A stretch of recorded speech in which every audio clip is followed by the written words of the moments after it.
All right, we're back in. It is 2:04 on May the 13th. State had closed their case earlier this afternoon. Took a brief recess for council to regroup. At this time, Mr. Davis, do you have any motions for the court to consider? Yes, Judge. The defense would make a motion for a judgment of acquittal at this time. Okay. Mr. Davis, you want to go ahead and set forth the basis for your motion? Yes, sir. Do you want me to is sitting fine or Whatever you want to do. You can either stand at the podium, move the podium, sit there, whatever works for you, sir. But since I've had people from Tallahassee helping me, I got some on my computer and some here. I'm going to sit if you don't mind. Okay. Thank you. Judge, I think the first thing we need to look at would be the under Bush v. State, which is 259 Southern 3rd 179. The standard of review asking simply whether the state presented competent substantial evidence to support the verdict should be used in all cases when the sufficiency of the evidence is analyzed, even when conviction is wholly based upon circumstantial evidence. The question is, has the state presented competent substantial evidence in this case? Judge, we'd argue that they haven't. Obviously there's no direct evidence. There's been no testimony that anybody saw Mr. Wester plan anything. In fact, we had testimony from many officers that were on the scene of many of these stops that testified they did not see Mr. Wester do anything improper doing the searches of these vehicles. We also have, people that were arrested and charged with crimes, and nobody made any complaints or nobody made any challenges to it until after Mr. Wester was suspended by the sheriff's office. So as to the perjury, fabricating evidence, possession of controlled substance, possession of paraphernalia, and false imprisonment charges, we would submit that the state has not presented that competent substantial evidence. Moving to count one, where Mr. Wester is charged with racketeering, it appears that the state is operating under the part of the statute that reads, "It is unlawful for any person employed by or associated with any enterprise to conduct or participate directly or indirectly in such enterprise through a pattern of racketeering activity or the collection of any unlawful debt." They're not arguing that he was participating by being a police officer by committing crimes. No other officer saw him plan anything. He was a sole actor according to the state. Committing these acts had he done them is the antithesis of being a police officer. How could they possibly accuse him of doing these acts to participate in police work? The court, I'm sorry, getting ahead of myself. We move on to the enterprise. Judge, I did email you. Did your assistant get a couple of cases from me? Referring to the Napoli case, which we're arguing you can't associate with yourself. Wester is the only person they're accusing of doing these crimes. When his organization found out about it, they fired him. Even taking everything in the light most favorable to the state, he's committing these crimes and also a cop. Same way, maybe a sorority girl may be selling weed on the side. Would that make her, because she's in an organization but doing something, committing a crime on the side, would that make her a racketeer? Under Jackson, we believe that says being gang adjacent and hanging out with gang members and selling drugs. If you're not a part of the organization or engaging in acts on behalf of the organization or sharing proceeds with the organization. The facts in that case were there was a person who hung out with gang members in areas they frequented and sold drugs in those areas, but who wasn't a gang member and whose crimes didn't benefit the organization. He was engaging in ordinary criminal activity and not any predicate racketeering acts. Here, Mr. Wester, they're alleging, was part of an organization, but the acts they're alleging are in complete contradiction to what the organization stands for. And there's no way, I don't believe there's any evidence to show that there's any way that... What case do you have, counsel, that you're relying on says that the acts that's performed by the defendant have to be in strict conjunction with the purpose of the organization? I guess I'm making a leap there, Judge. I know, but what case, what precedent over the past 50 years makes that leap or even gives that indication? I don't have Or one. what statute makes that I'm just- requirement? I Okay, don't have that. okay.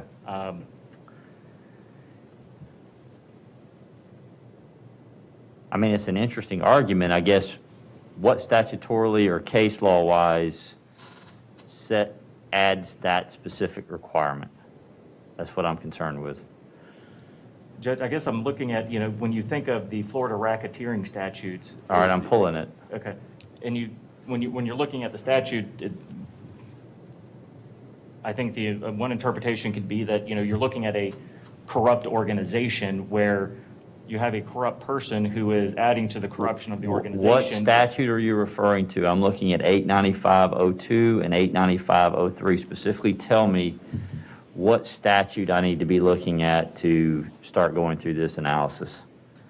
Well, I was looking at under subsection 3 where it says it is unlawful for any person employed by or associated with any enterprise to conduct or participate directly or indirectly in such enterprise through a pattern of racketeering activity or the collection of an unlawful debt. All right, so it says it is unlawful for any person employed by or associated with, which sometimes you get into with these gang situations or a looser analysis situation, any enterprise to conduct or participate directly or indirectly in such enterprise through a pattern of racketeering activity or collection of an unlawful debt. And then you go back to the definition section.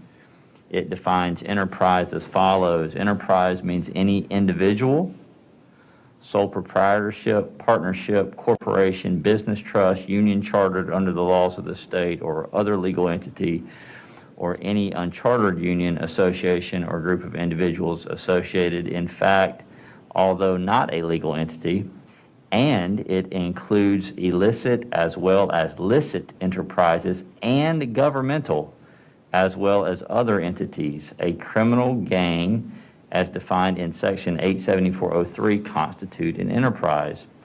Then it defines pattern of racketeering activity, and it says means engaging in at least 2 incidents of racketeering conduct that have the same or similar intent, results, accomplices, victims, or methods, or commission, or that otherwise are interrelated by distinguishing characteristics and are not isolated incidents, provided at least one of such incidents occurred after October 1, 1977, and that the last of such incidents occurred within 5 years after a prior incident of racketeering conduct. And then finally, the last definition I'm going to read is subsection 8, and it says racketeering activity means to commit or attempt to commit, to conspire to commit, or to solicit, coerce, or intimidate another person to commit. And then it lists a plethora of activities that would fall under the racketeering activity statute. So those are for our record purposes, those are the definitions and the statutes that we're referencing. Mr. Davis, go ahead and make your argument again now that we've kind of narrowed it down what we're talking about here. Well, yes, sir. I believe the point I was trying to make is when we were trying to research this issue, is most of the case law seems to refer to organizations where there is more than one corrupt person, or that the corruption by the person is benefiting the organization. But we don't see how any actions alleged to have been committed by Mr. Wester would have benefited the organization that they're saying he's a part of, which was the Jackson County Sheriff's Office. Okay. And then I would also suggest that just generally for the rest of the charges, though, that if there wasn't that competent substantial evidence, that Mr. Wester, by arresting somebody, filing a report, swearing to it, and possessing any drugs or paraphernalia would be legitimate under his job. Okay.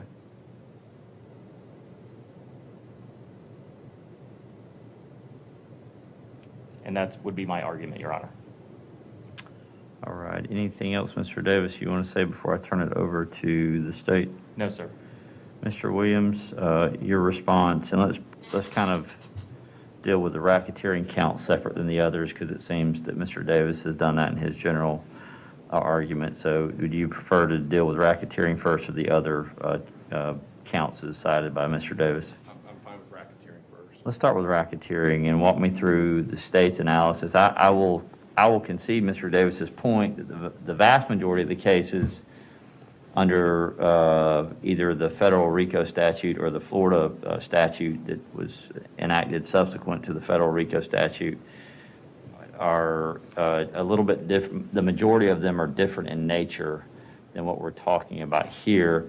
Tell me why what the court has heard over the past 4 days would fall under the case law and or the statute that you have cited is the basis for the count one.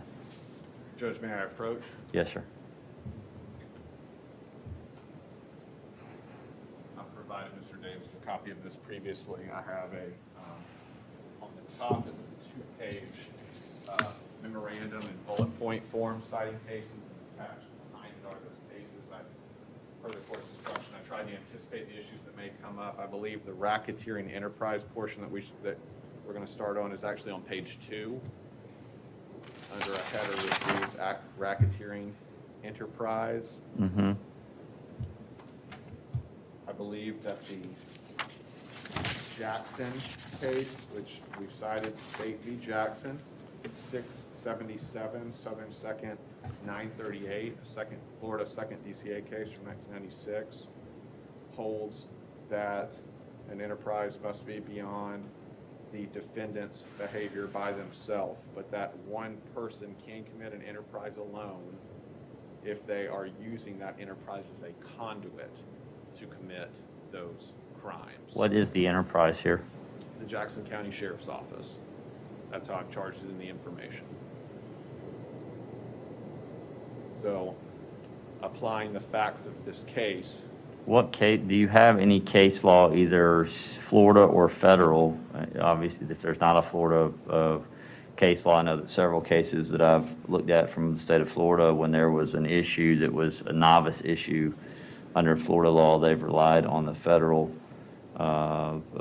varying federal circuits to analyze the case. Is there any Florida case that you know of where there is a discussion about the application of Florida's RICO statute, wherein you are alleging that a single officer, not a multiplicity of officers, but a single officer acted, for what we can tell, or what the evidence I believe has shown, as alleged by the state, acted individually and not in concert with other officers, and brought the racketeering charge saying that the sheriff's office or the police department itself was the enterprise? Do you have that case for the court's consideration?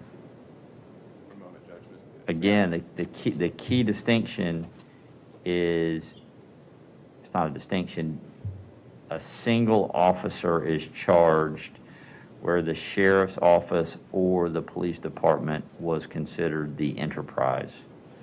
Because I do believe that there's enough case law that indicates that a sheriff's office or governmental entity like that, a municipality, et cetera, can indeed be an enterprise. What I'm looking for is does there have to be some sort of link between the activity that's alleged? Put pattern aside for a second. Does it either have to benefit that enterprise, and or can he act solely in a manner that's completely outside the bounds of what that enterprise is designed and supposed to be doing, basically just opposed to it, and that constitute the enterprise under the RICO Act? And I have seen cases where there was multiple officers charged that worked in unison and concert with one another under potentially the guise of a police department or sheriff's office. Do you have one where there was a single officer and the enterprise was the governmental entity? May I speak with Mrs. Nowak? Sure. Yeah.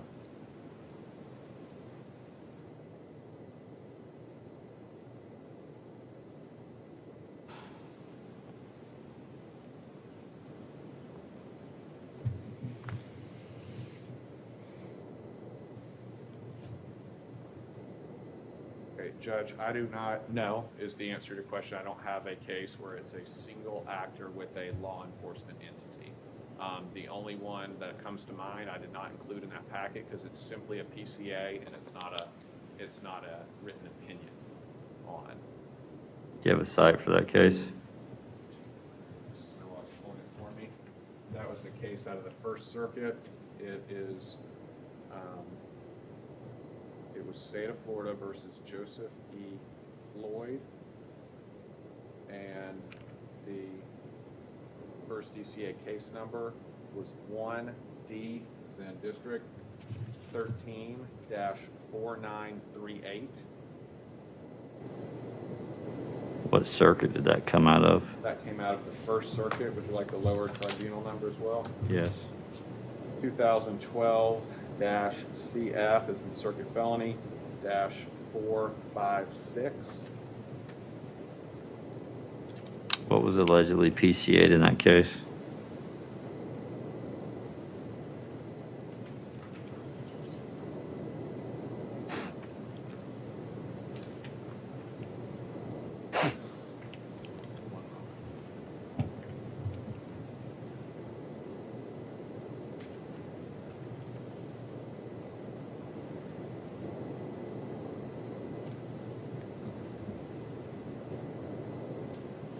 The nature of the order was the final order for the judgment and sentence in that case. So given that, that's why that was not included in this packet before the court. I am familiar with the facts of that case. Okay. If the court would like a proffer of the facts of that case. I'll go ahead and try to pull it and have my staff research it. But I appreciate the heads up, and I'll take a look at that case. All right, I apologize for interrupting you, Mr. Williams. You can go on with your argument as far as the racketeering charge goes. I certainly agree with Mr. Davis's representation of the Napoli case in that it does stand for a single actor without the association with a specified enterprise is not what the Florida RICO statute is. But in this case, in our information, we have listed the Jackson County Sheriff's Office as that enterprise. Our theory of this case, and as we've presented in this case so far, demonstrates that these acts that we've described as the predicate offenses could not have been committed without his role as a member of the Jackson County Sheriff's Office. In other words, he could not have had authority to pull the listed victims over, make contact with them as a sheriff's deputy is legally allowed to do, and commit the charge acts, ultimately ending in an arrest. But as distinguished from instances where someone could rightly be a member of a sorority or some organization and act independently, the facts in this case thus far have demonstrated that each one of these charge acts occurred as the defendant was acting as a patrol deputy with the Jackson County Sheriff's Office, and he literally could not have made these contacts without that authority. Let me ask you a question. Yes, sir. With respect of the possession of a controlled substance and the possession of drug paraphernalia, your charges in 38 through 49 and 50 through 60, could you have a racketeering case based on what you just said, based on just possession of controlled substance and possession of paraphernalia? And if not, why not? And if so, why so? Well, so charges under 893 are enumerated offenses under the Florida RICO Act. If the evidence in a case demonstrated that items, controlled substances, or paraphernalia were unlawfully possessed by someone who otherwise may be allowed to legally possess them, yes. For instance, Yes, what? meaning yes, that a person could be convicted for racketeering if there was sufficient evidence of those predicate offenses, possession of a controlled substance and possession of paraphernalia. They are enumerated offenses under the RICO statute. What would the enterprise be? If they were possessed by use with that enterprise. if a individual acted independently of that enterprise, using the example that Mr. Davis gave, which I agree with, I think that's a fair example with the sorority. The sorority situation. If a member of an organization like that left the sorority house or just happened to possess it in the sorority house, I do not, and I will not tell this court or make any argument that that would be a basis for a racketeering charge if there was no evidence that the person used their role or their association with the sorority to possess, or if there was no evidence that it was by any use of their association with that enterprise. I do not think that that would support a verdict. So the crux of your argument that it should fall under the Florida racketeering statute in this case would be the actions that are alleged in counts 2 through 67. The majority of those acts occurred, if not all of those acts, occurred under the guise of him working for the Jackson County Sheriff's Office. And independent of that guise, it would not be racketeering. Is that fair statement? Yes, sir. If he had committed these out of uniform and no association, I do not believe that this would be a racketeering case. I believe they would be separate offenses. Does the fact, as Mr. Davis argues, that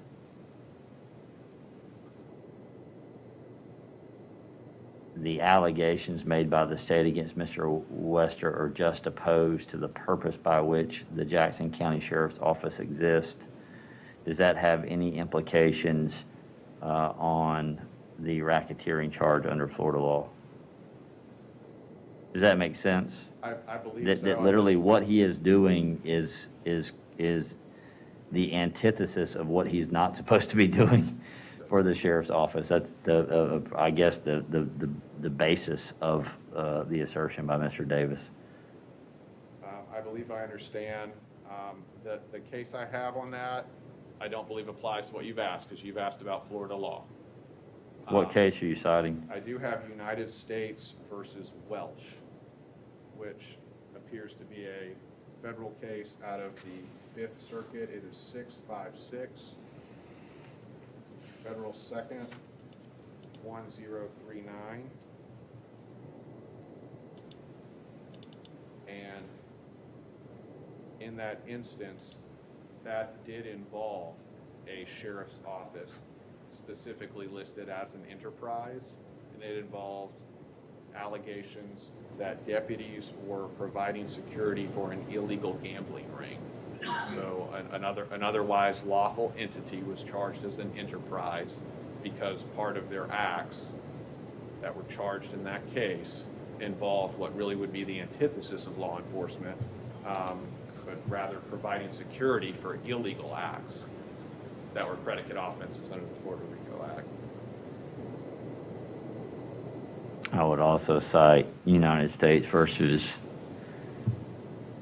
GRZYWACZ. I'm not going to try to pronounce that last name. It's a 7th Circuit case, 603 F. 2nd, 682. The court has also perused United States versus Brown, which is a 5th Circuit case, 555 F. 2nd, 407, indicating, I think in the first case, the 7th Circuit case, 3 former police officers were convicted before the United States Court for Illinois for conspiracy to violate the racketeering,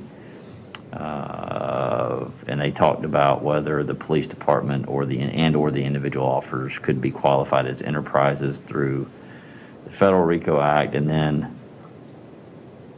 in United States versus Brown, the 5th Circuit talked about it was a Macon, Georgia municipal police department, whether that could constitute an enterprise under somewhat of a similar analysis. Again,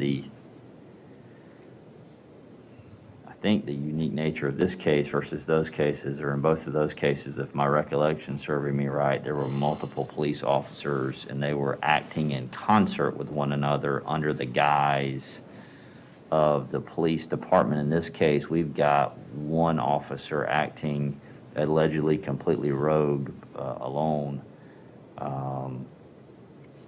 And that's what makes this case a little bit unique to the other cases the court has looked at with respect to racketeering and how an act of multiple police officers or sheriff's deputies could fall under the racketeering, either the federal statute or any sort of applicable state statute, in this case, the Florida statute. So I just wanted to put those two cases on the record because I have perused those as well. Anything else, Mr. Williams, you want to put on the record with respect to the racketeering issue? I agree with the court's representation factually of that distinction here, and I'm not contesting that. Just for the record, I would also note I've included in my packet State v. I may have said this a minute ago, but State v. Jackson, 677 Southern 2nd, 938 is a Florida 2nd DCA case from 1996. That involved a law firm. It was not a governmental entity or a law enforcement entity. The court seems aware of that case, but of course the link that I'm making based on that case is that there is clearly an ability for a single actor under the use of an enterprise that can be a sufficient basis. But yes, that was not, I'm not saying that that's a law enforcement entity. It is not. I would also note that there is no requirement, the elements are in the statute, that there is a specific benefit under the enterprise. There's not, so I don't feel I would agree with that.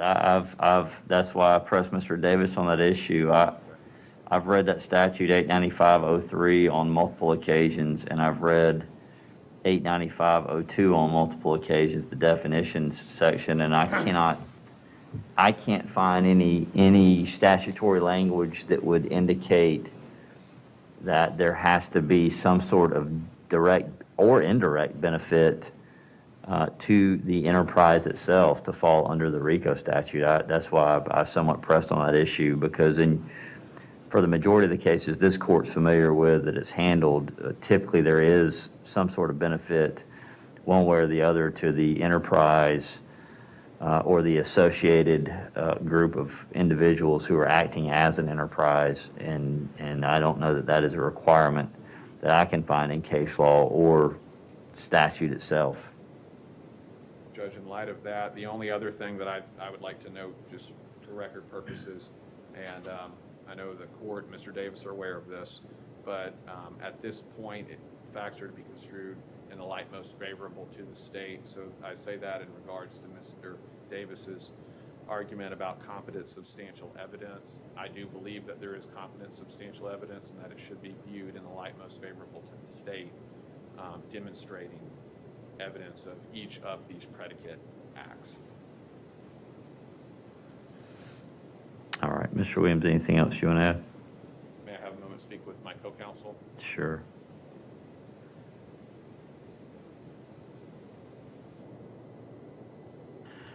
Judge, would it be possible for the packet, I guess, not the memorandum on top, but just the case law that I've provided to the court and the defense to be included in the record? Or is that unnecessary? You talking about just the case law? Yes, sir. I don't have a problem with it being included. I just want to go ahead and announce the cases that are going to be included. It would be McDuffie versus State, that's 970, Southern 2nd, 312. Bush v. State, that's 295, Southern 3rd, 179. Hathaway v. State, 309, Southern 3rd, 723. Riley v. State, that's 306, Southern 3rd, 407.